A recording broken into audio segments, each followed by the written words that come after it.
नमस्कार मित्रों कृष्णा एस्ट्रोलॉजी में ज्योतिष दर्शन कार्यक्रम में आप सबका एस्ट्रोलॉजर विवेक भट्ट की तरफ से खूब खूब स्वागत है।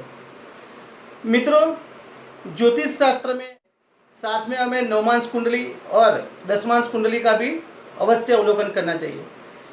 मित्रों, ज्योतिष शास्त्र में हर ग्रह शुक्र से लेकर मंगल, बुध, गुरु, शनि, हर ग्रह कैरियर में अपना महत्व बताते हैं। अगर कुंडली में सूर्यदेव बलवान है तो जातक को मैनेजमेंट रिलेटेड बिजनेस करना चाहिए या उसके रिलेटेड व्यवसाय चूज करना चाहिए।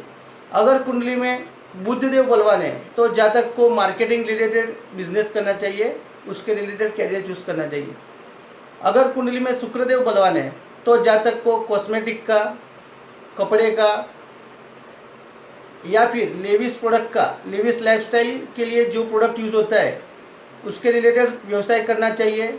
जातक फैशन डिज़ाइन में, मॉडलिंग में, इंटीरियर डेकोरेशन में आदि व्यवसाय जो है उसमें भी अपनी नेम फेम अर्न कर सकता है। अगर कुंडली में शनिदेव बलवान है तो जातक को केमिकल्स, पेट्रोकेमिकल्स उसके रिलेटेड बिजनेस करना चाहिए या कंसल्टेंसी का अगर जातक बिजनेस कर रहा है तो जातक को अवश्य सफलता मिलेगी। अगर कुंडली में गुरुदेव बलवान है तो जातक को धर्म क्षेत्र में, फाइनेंस क्षेत्र में आदि क्षेत्रों में, अगर कंसल्टेंसी क्षेत्र में भी जातक व्यवसाय करता है तो अवश्य सफलता मिलती है। तो मित्रों, हर ग्रह कुंडली में कौन सा ग्रह मजबूत है, 10th लॉर्ड कौन सा है और 10th स्थान में कौन सा ग्रह बैठा हुआ है, उसके हिसाब से हर ग्रह अपना महत्व इम्पोर्टेंट है और उसके हिसाब से जातक को व्यवसाय पसंद करना चाहिए।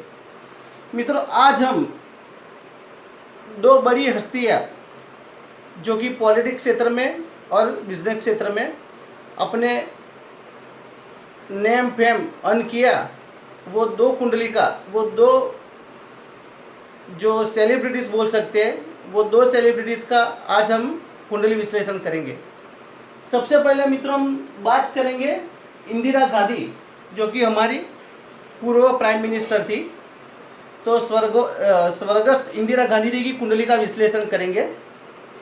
मित्रों, अगर राजनीति में जातक को कैरियर बनानी है तो राजनीति जो कि एक सेवा कार्य से जुड़ा हुआ कैरियर है, तो उसके लिए हमें 6th हाउस देखना बहुत ही ज़रूरी है। 6th हाउस के साथ साथ 7th हाउस, 10th हाउस जो कि कैरियर का हाउस है और 11th हाउस, ये 4 स्थानों का अवश्य अवलोकन करना चाहिए। मित्रों, इंदिरा गांधी जी की कुंडली की हम बात करें तो इंदिरा गांधी जी की कुंडली कर्क लग्न की कुंडली है और कुंडली में शनिदेव बैठे हुए हैं और 7th हाउस में चंद्रमा बैठे हुए हैं, यानी लग्न के लॉर्ड 7th हाउस में बैठे हुए हैं। दूसरे घर में मंगल देव विराजमान है जो कि योग कारक ग्रह है। कर्क लग्न की कुंडली में मंगल योग कारक प्लैनेट माना गया है। वैसे ही 5th हाउस में सूर्य बुध बैठे हुए हैं, 6th हाउस में शुक्र राहु बैठे हुए हैं और 11th हाउस में गुरुदेव बैठे हुए हैं। मित्रों, कर्क लग्न की हम बात करेंगे तो कर्क लग्न के जातक बहुत ही भावुक किस्म के होते हैं और वैसे जातक कभी भी गरीब नहीं रहते। वो अब शुरुआत में चाहे कितनी भी स्ट्रगल करनी पड़े परंतु अंत में नेम फेम अवश्य पाते हैं। तो मित्रों, इंदिरा गांधी जी की कुंडली में बात करें हम तो लग्न में ही शनिदेव बैठे हुए हैं। इसके लिए इंदिरा जी बचपन से ही जिद्दी स्वभाव के थे, क्योंकि 1st हाउस में शनि जातक को जिद्दी बनाता है और 7th हाउस में चंद्रमा विराजमान है और वो अपने ही घर पर दृष्टि कर रहे हैं। इसके कारण चंद्रमा जो है वो मानसिक बोलते हैं ना, हमारा जो मेंटली पावर है वो चंद्रमा से हम देख सकते हैं। तो चंद्रमा मेंटली पावर देते हैं, तो चंद्रमा अपने ही घर को देख रहे हैं, 1st हाउस को। इसके लिए इंदिरा जी बहुत ही स्ट्रांग, उनका जो पावर था वो बहुत ही मेंटली स्ट्रांग थे। उसके बाद हम बात करें तो पंचम स्थान में बुध सूर्य बैठे हुए हैं और मंगल जो है वो दूसरे हाउस में बैठे हुए हैं।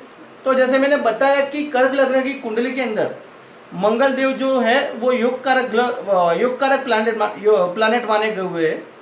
तो मंगल देव अपनी चौथी दृष्टि से सूर्य बुध को देख रहे हैं, सप्तम दृष्टि से अष्टम हाउस को देख रहे हैं, और अष्टम दृष्टि से यानी मंगल देव की 3 दृष्टि होती है, 4th एस्पेक्ट, 7th एस्पेक्ट और 8th एस्पेक्ट।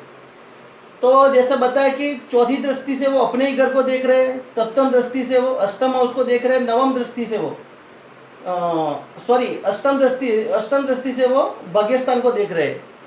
तो इंदिरा जी को चौथी दृष्टि, मंगल की चौथी दृष्टि के कारण, यानी ये पंचम स्थान पर दृष्टि होने के कारण, जो कि पंचम स्थान जो है यहाँ ये बुद्धि का घर भी माना गया है और वहाँ पे बुध भी विराजमान है। तो इंदिरा जी ने अपनी बुद्धि से, अपने भाग्य से, यानी ये भाग्य का घर है, अपने भाग्य से अपना कैरियर बनाया, क्योंकि कैरियर का मालिक जो है वो मंगल है और मंगल दूसरे घर में कुटुंब स्थान में बैठा हुआ है। तो अपनी बुद्धि और अपने भाग्य से उन्होंने अपना कैरियर बनाया, वैसा हम बोल सकते हैं। जैसे मैंने पहले भी बताया कि राजनीति के लिए सेवा कार्य का घर जो है वो 6th हाउस उसका बहुत ही महत्वपूर्ण है। तो यहाँ पे आप देख सकते हैं कि छठे घर में शुक्रदेव और राहुदेव बैठे हुए हैं और उनके जो मालिक है, उनके मालिक बन रहे गुरुदेव, क्योंकि यहाँ पे छठे घर में धन राशि बन रही है। तो उसके मालिक गुरुदेव 11th हाउस में बैठे हुए हैं, जो कि 11th हाउस है वो लाभ स्थान माना गया है। और गुरुदेव अपनी पंचम दृष्टि से तीसरे घर को, यानी तीसरा घर हमारे पराक्रम का, साहस का स्थान है, तो तीसरे घर को देख रहे हैं, पंचम स्थान को देख रहे हैं और सप्तम स्थान को देख रहे हैं। और ये सप्तम स्थान जनता का स्थान है। तो मित्रों, इसके कारण इंदिरा जी की कुंडली में तीसरे स्थान पर गुरुदेव की दृष्टि होने के कारण वो एक पराक्रमी थे, साहसिक थे। पंचम स्थान पर भी दृष्टि है, तो जैसे मैंने बताया कि वो एक बुद्धिशाली, बहुत ही तेजस्वी उनका दिमाग था, बहुत ही टैलेंटेड थे। और सप्तम स्थान पर जो कि जनता का घर है और वहाँ पे चंद्रमा विराजमान है, तो एक गज केसरी नामक राजयोग जैसा भी योग बन रहा है, ऐसा हम बोल सकते हैं।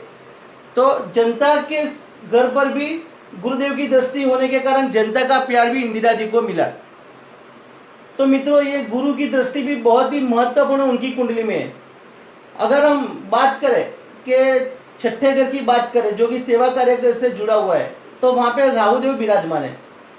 और राहुदेव जो कि उपजय हाउस बोलते हैं, तीसरे नंबर के घर, छठे नंबर को घर 10th हाउस और 11th हाउस, यानी 3, 6, 10, 11 इन चारों स्थानों को उपजय हाउस बोलते हैं। वहाँ पे अगर राहुदेव विराजमान है तो जातक को हमेशा कुछ ना कुछ अपने कॉम्पिटिटर के सामने हमेशा सक्सेस मिलता है।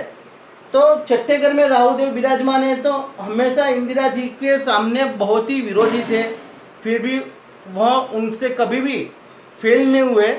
हालांकि उन्होंने हमेशा विरोधियों का सामना किया और उनके सामने हमेशा जीत हासिल की। तो इंदिरा जी की कुंडली में 6th हाउस भी स्ट्रांग बन रहा है, 7th हाउस भी स्ट्रांग बन रहा है, 10th हाउस भी स्ट्रांग बन रहा है और 11th हाउस भी स्ट्रांग बन रहा है। तो उनकी कुंडली में इन महान योग जो है उनके कारण उन्होंने अपनी कैरियर में नेम फेम गेन की और राजनीति में एक सक्सेस लीडर जो बोलते हैं सफल नेता, उनके रूप में हमारे सामने आए। तो मित्रों, ये था हमारे स्वर्गीय इंदिरा जी, यानी हमारे जो पूर्व पीएम है इंदिरा गांधी, उनकी कुंडली का विश्लेषण। मित्रों, हम बात करेंगे अभी मुकेश अंबानी, जो कि धीरूभाई अंबानी के सबसे बड़े बेटे हैं। यानी धीरूभाई अंबानी के 2 बेटे थे, मुकेश अंबानी और अनिल अंबानी। उनमें सबसे बड़े बेटे मुकेश अंबानी, जिनको आज हर छोटा लड़का, हर कोई, यानी छोटे बच्चे से लेकर हर लोग उनको आज बहुत सक्सेसफुल बिजनेसमैन के रूप में जानते हैं। तो मित्रों, उनकी कुंडली का विश्लेषण करते हैं। सबसे पहले हम बात करेंगे कि मुकेश अंबानी की कुंडली में जो लग्न है वो तुला लग्न का, उनका लग्न है तुला लग्न है, क्योंकि लग्न में 7th नंबर है, तो तुला लग्न है और लग्न का जो मालिक है वो सप्तम स्थान में विराजमान है। मित्रों, जब भी लग्न में राहु देव विराजमान है तो जातक हमेशा उनकी जो मेंटालिटी, जो राहु देव है वह जातक को बहुत बोल सकते हैं कि एक तार्किक बोलते हैं ना, ऐसी जातक एक बहुत ही कल्पनाशील होता है और माइंडेड रहता है, इंटेलिजेंसी हमेशा जातक में देखने को मिलती है जब भी राहु फर्स्ट हाउस में होता है तब। तो उनकी कुंडली में राहु फर्स्ट हाउस में है, तो उनके कारण आप देख सकते हैं कि जो भी इंडिया के नहीं बल्कि एशिया के जो सबसे रिच पीपल है उनमें मुकेश भाई अंबानी का नाम सबसे आगे आता है। तो ये जो बड़ा होने की जो बात है ना, वो हमेशा राहु करवाता है। तो इनके कारण, राहु देव के प्रभाव के कारण मुकेश भाई अंबानी सबसे बड़े बिजनेसमैन, सबसे बड़े रिच पर्सन आज हम देख रहे हैं। तो ये राहु का प्रभाव है। अभी तुला लग्न की कुंडली है उनकी, और हम सब जानते हैं कि तुला लग्न में शनि जो है वो योग कारक बनता है, और शनिदेव योग कारक बन के सेकंड हाउस में विराजमान है, और सामने मंगल देव विराजमान है अष्टम हाउस में। थर्ड हाउस में चंद्रमा विराजमान है, और 11th हाउस में गुरुदेव विराजमान है। अभी मुकेश अंबानी की कुंडली की बात करेंगे तो 10th हाउस का मालिक बनता है चंद्रमा, और चंद्रमा पराक्रम और साहस के घर में विराजमान है। यानी 10th हाउस का थर्ड हाउस यानी पराक्रम के स्थान से कनेक्शन है। तो हम सब जानते हैं कि मुकेश भाई अंबानी एक बहुत ही पराक्रमी बिजनेसमैन, बहुत ही साहसिक बिजनेसमैन है। आज वो भारत में ही नहीं बल्कि देश विदेश में कई प्रोडक्टों का उनका बिजनेस है। तो ये चंद्रमा के कारण है, और यही चंद्रमा पर गुरुदेव जो 11वें स्थान में बैठे हुए वह अपनी पंचम दृष्टि से देख रहे हैं। देखिए मित्रों, यहाँ पे गुरुदेव 11वें स्थान में बैठे हैं, जो कि अपनी पंचम दृष्टि से तीसरे घर को देख रहे हैं, सप्तम दृष्टि से पंचम स्थान को देख रहे हैं, और नौवीं दृष्टि से सप्तम स्थान को देख रहे हैं। तो ये गुरुदेव के प्रभाव, वो धीरूभाई अंबानी के पुत्र मुकेश भाई अंबानी साहसिक तो है ही, बट उन पर गुरु का भी प्रभाव है। तो उनको अपने साहस में सक्सेस मिला, यानी सफलता मिली। साथ में ही गुरुदेव अपनी सप्तम दृष्टि से पंचम स्थान को देख रहे हैं, जिनका मालिक शनिदेव है जो दूसरे स्थान में विराजमान है। तो पंचम स्थान में जो कि एंटरटेनमेंट का स्थान है, लॉटरी का स्थान है, तो पंचम स्थान रिलेटेड जो भी बेनिफिट होना चाहिए वो मुकेश भाई को मिला। गुरुदेव अपनी नवम दृष्टि से सप्तम स्थान को देख रहे हैं। अभी देखिए मित्रों, सप्तम स्थान में 4 ग्रह विराजमान है, सूर्यदेव, बुधदेव, शुक्रदेव और केतुदेव। सूर्य पिता का कारक है, और सूर्य मैनेजमेंट के लिए सूर्यदेव का प्रभाव हम देखते हैं हमेशा कुंडली में। बुधदेव है जो इंटेलिजेंसी देता है, और जो कम्युनिकेशन जो हम देखते हैं वो बुधदेव का प्रभाव उसमें अवश्य होता है। शुक्रदेव की बात करें तो शुक्रदेव यानी हमारे जो भी जो कॉस्मेटिक्स प्रोडक्ट है, या फिर तो जो प्रोविज़न प्रोडक्ट है, वो कपड़े का जो बिज़नेस है, वो सब बिज़नेस की अगर बात करेंगे तो उसमें शुक्रदेव का प्रभाव सबसे ज़्यादा रहता है। और इन सभी ग्रहों पर गुरुदेव की नवम दृष्टि है। तो मित्रों, हम सब जानते हैं कि आज जो रिलायंस जियो जो कि सबसे आगे टेलीकम्युनिकेशन में आज नंबर 1 कंपनी है, तो उनका कारण यही है कि सूर्य और बुध यानी मैनेजमेंट और टेलीकम्युनिकेशन। तो टेलीकम्युनिकेशन में सबसे आगे इन्हीं ग्रहों के प्रभाव से मुकेश भाई इन्हीं ग्रहों के प्रभाव से सबसे आगे। साथ में ही शुक्र पर भी गुरु की दृष्टि है। तो आज रिलायंस स्मार्ट यानी हर हमारी घर में जो छोटी छोटी चीज़, खाने पीने की जो छोटी छोटी चीज़ जो रहती है, प्रोविज़न प्रोडक्ट, वो रिलायंस स्मार्ट थ्रू हमें मिलती है। यानी रिलायंस स्मार्ट में भी मुकेश भाई का सबसे बड़ा योगदान है। तो ये सब इन 4 ग्रह जो सप्तम स्थान में बैठे हुए उस पर गुरुदेव की दृष्टि है, इनके कारण हम देख रहे हैं। मित्रों, अब बात करेंगे सेकंड हाउस में जो कि शनिदेव विराजमान है, और अष्टम स्थान में जहाँ पर मंगल देव विराजमान है। और शनि और मंगल दोनों सामने बैठकर एक दूसरे को देख रहे हैं। मित्रों, जब भी कुंडली में शनि मंगल देव की युति बनती है तो वह जातक जो कि बोलते हैं इंजीनियरिंग लाइन में, टेक्निकल लाइन में बहुत आगे होता है, या तो फिर उसके रिलेटेड बिजनेस करता है। यहाँ पर हम देख रहे हैं कि शनिदेव योग कारक बनकर कुटुंब स्थान में बैठे हुए हैं और वो अष्टम स्थान में मंगल को देख रहे हैं। तो हम बोल सकते हैं कि अपने कुटुंब के कारण अष्टम स्थान हमारा जो विल वासा होता है, जो बोलते हैं कि पिता की तरफ से जो प्रॉपर्टीज मिलती है वो अष्टम स्थान से देख रहे हैं, तो वहाँ पे मंगल देव विराजमान है। तो आज मुकेश भाई अंबानी के पास जो भी पेट्रोकेमिकल्स की जो रिफाइनरीज है, पेट्रोल रिफाइनरीज है, वो उनको अपने पिताजी धीरू भाई अंबानी से उनको वारसे में मिली, ऐसा विल वारसे में मिली, ऐसा हम बोल सकते हैं। और उनके रिलेटेड उनका बहुत ही बड़ा कारोबार है।